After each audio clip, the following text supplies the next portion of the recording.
திருவண்ணாமலை அருணாச்சலேஸ்வரர் கோவிலுக்கு வரும் பயணிகளின் வசதிக்காக வேலூர் திருவண்ணாமலை தேசிய நெடுஞ்சாலையை 4 வழிச்சாலையாக மாற்ற தேவையான நடவடிக்கை எடுக்கப்படும் என்று அமைச்சர் ஏவா வேலு தெரிவித்துள்ளார்.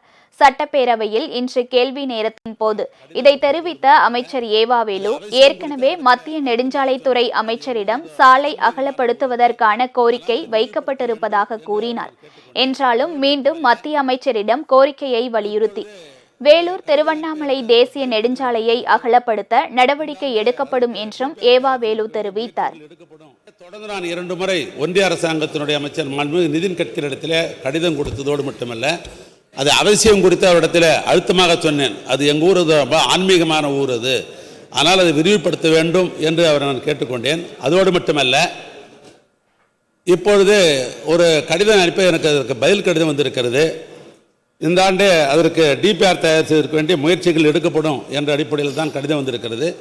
அடுத்த முறை டெல்லிக்கு போகும்போது மீண்டும் வலியுறுத்தி அது 4 வழிச்சாலையாக தான் சரியாக இருக்கும் என்று இந்த நேரத்தில் தெரிவித்துக் கொள்கிறேன்.